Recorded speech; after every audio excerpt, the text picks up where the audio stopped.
Friends, ఇంతకుముందు వీడియోలో మనం 3వ తరగతి తెలుగు పాఠ్యాంశం యొక్క ప్రక్రియలు, ఇతివృత్తాలు అంటే ఆ పాఠ్యాంశాలు ఏ ప్రక్రియకు ఏ ఇతివృత్తాలకు సంబంధించినవో చూసాం. ఇప్పుడు 3వ తరగతి తెలుగు పాఠ్యాంశంలోని ముఖ్యమైన బిట్స్ని మనం నేర్చుకుందాం. ఫస్ట్ లెసన్ వానదేవుడ. ఈ వానదేవుడ అనే పాఠ్యాంశం ప్రక్రియ వచ్చేసి గేయం, ఇతివృత్తం వచ్చేసి పర్యావరణం. ఫస్ట్ దీంట్లో వర్ణమాల ఉంటుంది. వర్ణమాల అంటే ఆలు.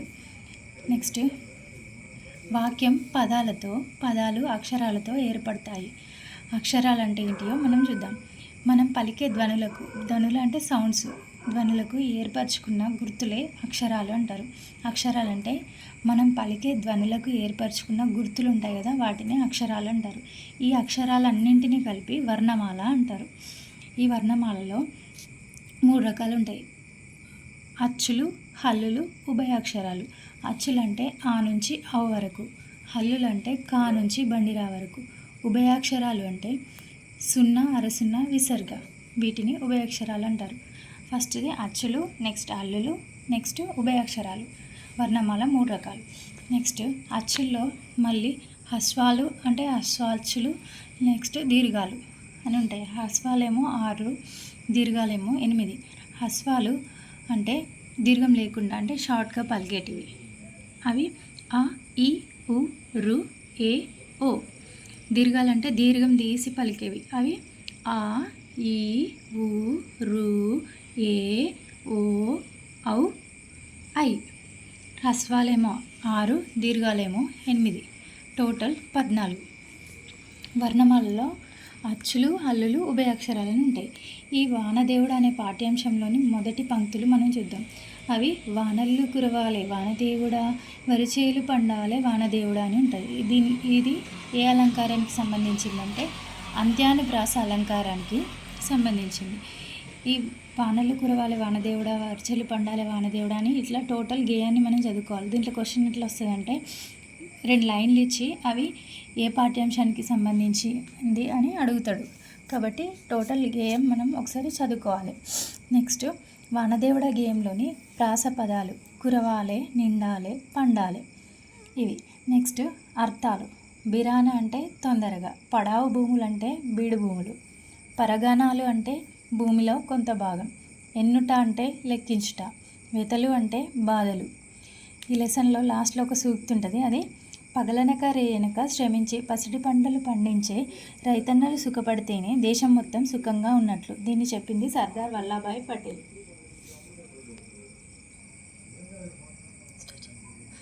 సెకండ్ లెసన్ వచ్చేసి బాలభీముడు. ఈ బాలభీముడు అనే లెసన్ ప్రక్రియ వచ్చేసి కథ, ఇతివృత్తం వచ్చేసి ఇతిహాసం. ఇతిహాసం అంటే ఇది ఇట్లా జరిగింది అని చెప్తాం కదా, ఇది ఎట్లా జరిగింది అని, అది ఇతిహాసం. ఎగ్జాంపుల్ వచ్చేసి రామాయణం, మహాభారతం. ఇతిహాసంలో కథకు ప్రాధాన్యం ఇస్తారు. నెక్స్ట్ పాండురాజు, ధృతరాష్ట్రుడు అని ఉంటారు కదా, ఆ పాండురాజుకు 5 కుమారులు, ధృతరాష్ట్రునికి 100 మంది. పాండురాజు యొక్క కుమారులను పంచపాండవులు అంటారు. వాళ్ళలో ఫస్ట్ ధర్మరాజు, నెక్స్ట్ భీముడు, అర్జునుడు, నకులుడు, సహదేవుడు. కౌరవులలో 100 మంది కుమారులు, ధృతరాష్ట్రునికి 100 మంది కుమారులు. వారి పేరు కౌరవులు. వీరిలో పెద్దవాడు దుర్యోధనుడు. ఈ పాండవులు కౌరవుల యొక్క గురువు ద్రోణాచార్యుడు. నెక్స్ట్ బాలభీముడు లెసన్లోని ముఖ్యమైన పాయింట్స్. బాలుడు పెద్ద బండరాయి మీద, బాలుడు అంటే బాలభీముడు. ఇక్కడ చిన్నప్పుడు బాలుడు పెద్ద బండరాయి మీద పడగా అయ్యో నా చిట్టి తండ్రికి ఏమైందో అని కంగారు పడింది ఎవరు? ఆన్సర్ వచ్చేసి కుంతిదేవి. ఒంటరిగా ఉన్న భీమునికి విషాహారం తినిపించింది ఎవరు? దుర్యోధనుడు. దుర్యోధనుడు అంటే కౌరవులలో పెద్దవాడు. కౌరవులు ఎంతమంది? 100 మంది. పాండవులు 5. కౌరవులు భీమునికి విషాహారం పెట్టి నదిలోకి దొర్లించగా విషాన్ని పీల్చి అపాయం కలగకుండా చేసినది ఎవరు? నదిలోని విషసర్పాలు. పాతాళం లోకంలో ఉన్న భీముని బంధువు పేరు ఏమిటి? నాగరాజు. ఎవరి దయ వల్ల భీముడు 1000 ఏనుగుల బలాన్ని పొందాడు? నాగరాజు దయ వల్ల. దుర్యోధనునికి భీమునికి జరిగిన గదా యుద్ధంలో గెలిచినది ఎవరు? భీముడు. నాయనా నీ బలాన్ని ఇతరులకు మేలు చేసేందుకు ఉపయోగించు అనే మాటలు ఎవరు చెప్పారు? కుంతిదేవి చెప్పింది. కుంతిదేవి ఎవరు? భీముని యొక్క తల్లి. నా బలంతో చెడ్డవాళ్ళను శిక్షిస్తా, మంచి వాళ్ళను రక్షిస్తా అన్నది ఎవరు? భీముడు. ఈ లెసన్లో ఉన్న ఒక జాతీయం ఉంది, ఒక జాతీయం, దాన్ని చూద్దాం. ముక్కు మీద వేలు వేసుకోవడం అంటే మనం ముక్కు మీద వేలు వేసుకుంటాం కదా, దానికి అర్థం ఏంటంటే ఆశ్చర్యపోయిన సందర్భంలో వాడతాం. దేనన్ను చూసి ఆశ్చర్యపోయినప్పుడు ముక్కు మీద వేలు వేసుకుంటాం కదా, ఆ ముక్కు మీద వేలు వేసుకోవడం అనేది సూక్త, సామెతన, జాతీయమా అని ఎగ్జామ్లో అడుగుతారు. ఇది ముక్కు మీద వేలేసుకోవడం అనేది జాతీయం కిందికి వస్తుంది. తెలిపే పదాన్ని, ఒక వస్తువును తెలిపే పదాన్ని ఏకవచనం అంటారు. ఒకటి కంటే ఎక్కువ వస్తువులు ఉన్న పదాన్ని బహువచనం అంటారు. ఏకవచనం అంటే ఒకే వస్తువుని తెలిపే పదం. బహువచనం అంటే ఒకటి కంటే ఎక్కువ వస్తువులు ఉంటే దాన్ని బహువచనం అంటారు. ప, ప, బ, భ, మ వీటిని పలికేటప్పుడు పెదవులు కలుస్తాయి. ఎగ్జాంపుల్ పలక, పాప, పీట. ఈ లెసన్లో ఉన్న సూక్తి ఖండబలానికి వివేకం, శీలం తోడ్పడితే జీవితంలో అంతా విజయమే. బలమే జీవనము, బలహీనతే మరణము. దీన్ని చెప్పింది స్వామి వివేకానంద. 3వ లెసన్ వచ్చేసి అమ్మ.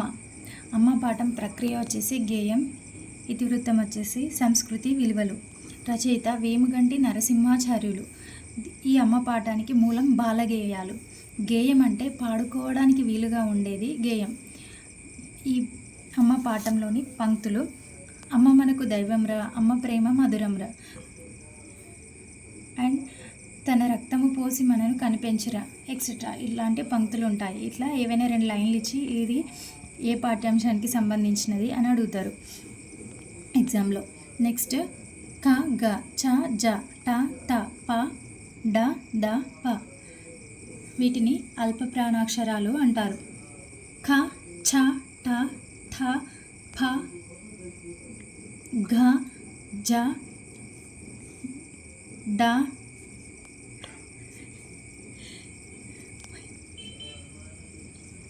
క, ఛ, ఠ, థ, ప, గ, జ, డ, ద, బ వీటిని మహాప్రాణాక్షరాలు అంటారు. ఈ లెసన్లో గల సూక్తి: ఏ రుణమైనా తీర్చుకోవచ్చు కానీ అమ్మ రుణాన్ని తీర్చుకోలేం. అమ్మను మించిన దైవం లేదు. మహాత్మా జ్యోతిబా పూలే. ఈ సూక్తిని చెప్పింది మహాత్మా జ్యోతిరావు పూలే. నెక్స్ట్ దయ. ఈ దయ అనేది చదువు ఆనందించు కిందికి ఉంటుంది. దీని ప్రక్రియ వచ్చేసి కథ, ఇతివృత్తం వచ్చేసి భూతదయ. కాఠిన్యం కంటే ప్రేమ, దయ ఉన్నవారికి అందరి మన్నన దొరుకుతుంది అని తెలిపే కథనే ఈ దయా పాఠం. కపిలవస్తు నగరాన్ని పాలించేవాడు శుద్ధోదనుడు. శుద్ధోదనుని కొడుకు గౌతముడు. ఈ గౌతమునికి మరో పేరు సిద్ధార్థుడు. గౌతముని బాల్యమిత్రుడు దేవదత్తుడు. నేను హంసను కొట్టాను, అది నాదే అన్నది ఎవరు? దేవదత్తుడు. దేవదత్తుని దగ్గరకు హంస పోలేదు. దానికి కారణం ఏమంటే కోపపు చూపు, కాఠిన్యత వల్ల. ప్రేమగా పిలవగానే హంస గౌతముని వద్దకు వెళ్ళి చేతిపై వాలుతుంది. ఇది ఈ లెసన్లో ఉన్న పాయింట్స్. నెక్స్ట్ లెసన్ మన పండుగలు. ఈ మన పండుగలు అనే లెసన్ ప్రక్రియ వచ్చేసి సంభాషణ, ఇతివృత్తం వచ్చేసి సంస్కృతి. ఈ సంభాషణ టీచర్కి పిల్లలకి మధ్య జరుగుతుంది. దీంట్లో ఫస్ట్ పండగ ఉగాది. చైత్రమాసంలో వచ్చేది ఉగాది. చైత్రమాసంలో మొదటి తిథి పాడ్యమి రోజు జరుపుకుంటాం. ఆ రోజు పంచాంగ శ్రవణం వింటాం. షడ్రుచులతో ఉగాది పచ్చడి చేసుకుంటాం. పంచాంగ శ్రవణం అంటే దాంట్లో 5 అంశాలు ఉంటాయి. ఒకటి తిథి, వారము, నక్షత్రము, యోగము, కరణము. తిథి, వారము, నక్షత్రము, యోగము, కరణము. షడ్రుచులు అనేవి 6 ఉంటాయి. అవి ఒకటి తీపి, పులుపు, చేదు, ఉప్పు, కారం, వగరు. తీపి, పులుపు, చేదు, ఉప్పు, కారం, వగరు. నెక్స్ట్ పండగ శ్రీరామనవమి. ఉగాది తర్వాత వచ్చే పండగ శ్రీరామనవమి. ఉగాది తర్వాత 9 రోజులకు అనగా చైత్రమాస శుద్ధ నవమి రోజున జరుపుకునే పండగ ఈ శ్రీరామనవమి. శ్రీరాముని జన్మదినం. ఈ రోజున సీతారాముల కళ్యాణం చేసే సాంప్రదాయం ఉంటుంది. నెక్స్ట్ దసరా.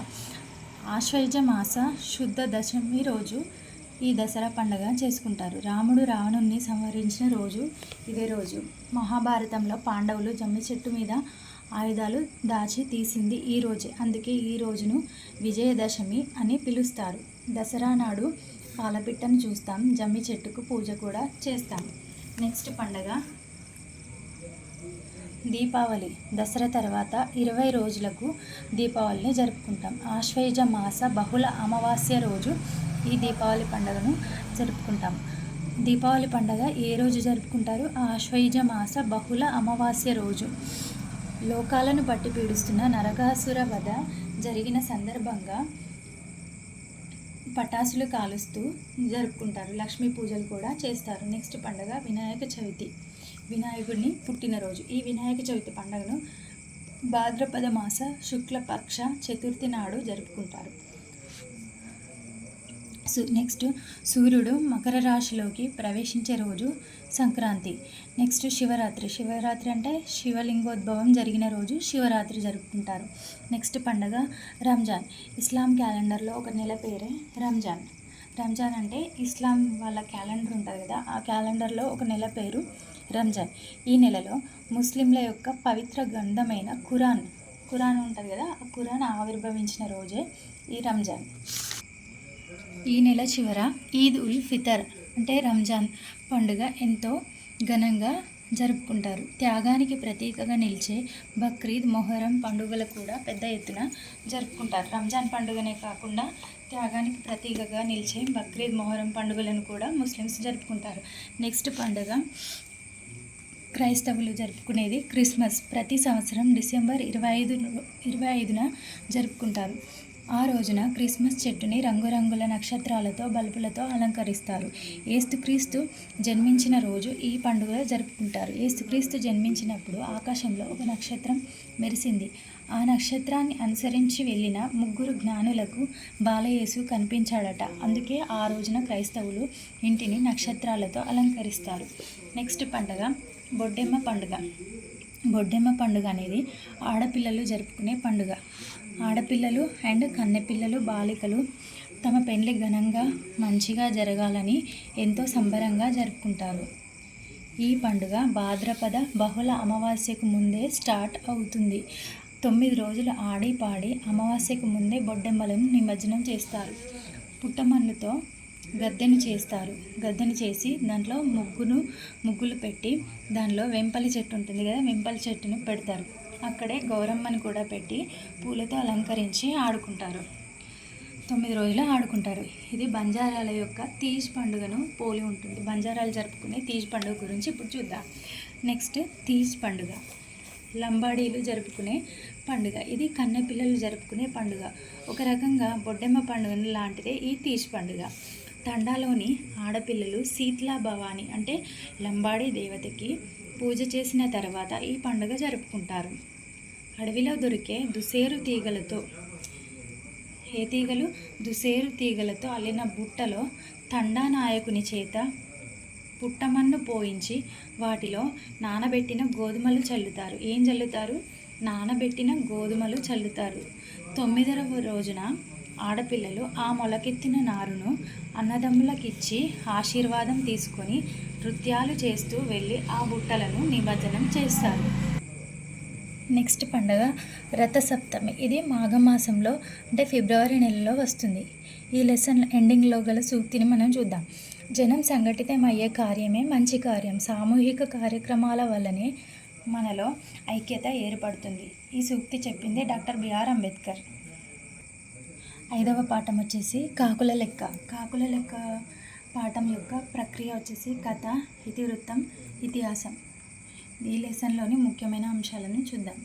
అక్బర్ ఆస్థానంలోని తెలివైన మంత్రే బీర్బల్. బీర్బల్ అంటే అక్బర్కి ఎందుకు ఇష్టం? సమయస్ఫూర్తి, తెలివితేటల వల్ల బీర్బల్ అంటే అక్బర్కి ఇష్టం. సభలో బీర్బల్ కన్నా తెలివైన వాళ్ళమని ఉద్దేశం కలిగిన వాళ్ళకి కళ్ళు తెరిపించడానికి పరీక్ష పెట్టదలిచినది ఎవరు? అక్బర్. కాకుల లెక్కను లెక్కించిన ప్రాంతం ఏది? ఆగ్రా. ఆగ్రాలోని కాకుల సంఖ్య ఎంత? 6803. ఇక్కడ ఉన్న గ్రామర్ పాయింట్స్ని మనం చూద్దాం. ఏకవచనం, బహువచనం అంటే ఏంటో తెలుసుకుందాం. ఏకవచనం అంటే కాకి. ఎగ్జాంపుల్ కాకి. దీనికి కాకికి బహువచన రూపం కాకులు. ఉద్యోగి, ఉద్యోగికి బహువచన రూపం ఉద్యోగులు. కూర్చున్నాడు, కూర్చున్నారు. లెక్క, లెక్కలు. వంద, వందలు. ఈ లెసన్ ఎండింగ్లో గల సూక్తి: సమయస్ఫూర్తి, వివేకం, చాకచక్యం, కార్యశూరత ఉన్నవారికి సర్వతా విజయం లభిస్తుంది. ఇది కాకుల లెక్క పాఠ్యాంశంలోని ముఖ్యమైన అంశాలు. నెక్స్ట్ లెసన్ వచ్చేసి 6వ లెసన్ లేగదూడ. లేగదూడ ప్రక్రియ వచ్చేసి గేయం. ఇతివృత్తం వచ్చేసి భూతదయ. భూతదయ అంటే సృష్టిలోని ప్రతి జీవి మీద జాలి, దయ కలిగి ఉండడమే ఈ భూతదయ. ఈ లెసన్లోని అర్థాలు: ఊసులు, ఊసులు అంటే మాటలు. దరిజేరి అంటే దగ్గరకు వచ్చి. గారాలు అంటే అతిగా ప్రేమ చూపడం. ఈ లెసన్లోని పంక్తులు చూద్దాం. ఫస్ట్: ఊసులాడే మూగలేగ దూడను పిలువ, ఉరుకురికి వచ్చింది, దరిచేర నిలిచింది.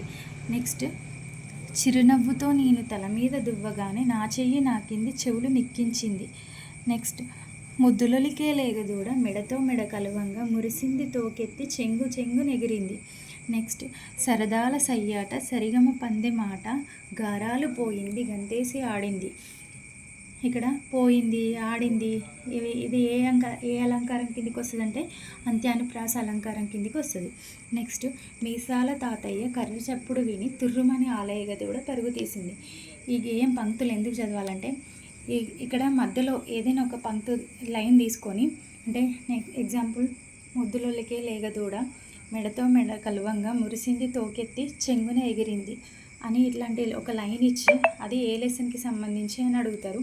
మరియు ఈ లెసన్ యొక్క ప్రక్రియ ఏంటి, ఇతివృత్తం ఏందని కూడా అడగవచ్చు.